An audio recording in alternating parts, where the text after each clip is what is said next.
Çocuklar hakkında söhbət etməyə başlasaq. Hi everyone, delicious. I am fine and you? And I am. Because yaxında yeni Avropaya səyahətim var. Avropa demişkən, təzəcə sosial mediada oxudum ki, Azərbaycan adlı bir ölkədə Novruz adlı bayram keçiriləcək. Azərbaycan, delicious. O, 44 yıllık müharibədə qalib gələn ölkə. Yes, it's it. İlk sonra danış görən bayram haqqında. Deməli, bu bayramın bir neçə simvolları var. Məsələn, Kosa, Keçər, Bahar adlı personslar var. Bahar qızı baharın əlamətlərini göstərir. Onun baharın gəlişini bildirir. Kosanın uzun papağı var, Keçərin də saçı yoxdur. Hə, bir də əsas əlamətlərindən biri səmənidir. Yox, yaşıl rəngli olur. Wow, elə danışdın ki, lap Azərbaycana gitməyə istədim. Uşaqlar, bir buna baxın. Bu nədir belə? Bu da böyük bir xalatır. Hətta özümüzdə yerləşək. Hətta özümüzdə yerləşək. Gəlin yanıma. Bu cibindəki kağız nədir belə? Ayravani Chandrika. Chitrakuda Ishvara.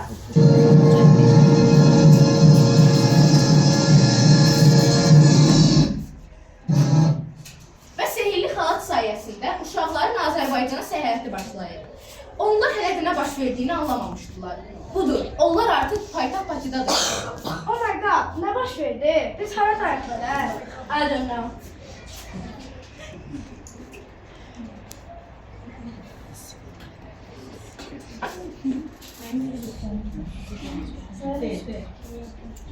Elə bu an Rəşid və Zərifə onları görür. Zərifə, nə belə? Bilmirəm Rəşid, gəlin qaydalaşdıralım. Uşaqlar, nə baş verib burada? Nə olur, niyə yerdə əyləşmisiniz? Biz bir göz qırpımında bura gəlib çıxdıq. Heç özümüz də bilmədik nə baş verdi. Emily, unutduğum bir məqam var. Birinci biz saltı üzərimizi atdıq. Ondan sonra səsizlər dedik. Ondan sonra isə bundan başlayır. Mən bildim. Siz İyokyo babanın sevgi xalatını tapmışsınız. Han Amerikaya gedib o xalatı gizlətmişdi. Uşaqlar, siz bizim gözəl vətəndəsiniz, Azərbaycanda. Xalq isə bizim babanındır. Biz təkrardan onu babaya təhvil verməliyik. Zərifə, nə gözləyirsən? Də qonaqlarımıza Şuşanı gəlsin.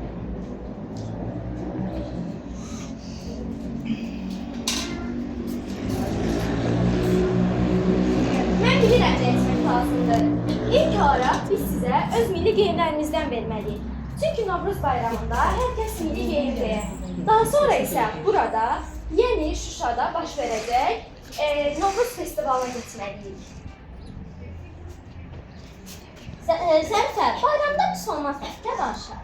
Yaxşı Rəşid, dayısan sən də. Rəşid və Zərifə başladılar dostlarını götürüb bayrama hazırlaşmağa və Şuşaya yollanmağa. Budur, dostlarımız artıq Şuşadadırlar. Uşaqlar, baxın, bunlar Kosa və Keçəldir. Onlar birazdan yumurta döyüşdürəcəklər.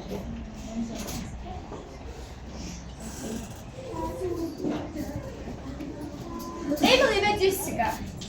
Emily və Jessica. Biz Azərbaycan qızları bayramdan əvvəl şəkərbura, qoğal, badambura bişilərik və onları bəzəməliyik. Gəlin gedək. Sonra isə biz hələ fala da baxacağıq. Alex, gəl sənlə mən də gedək tapalım.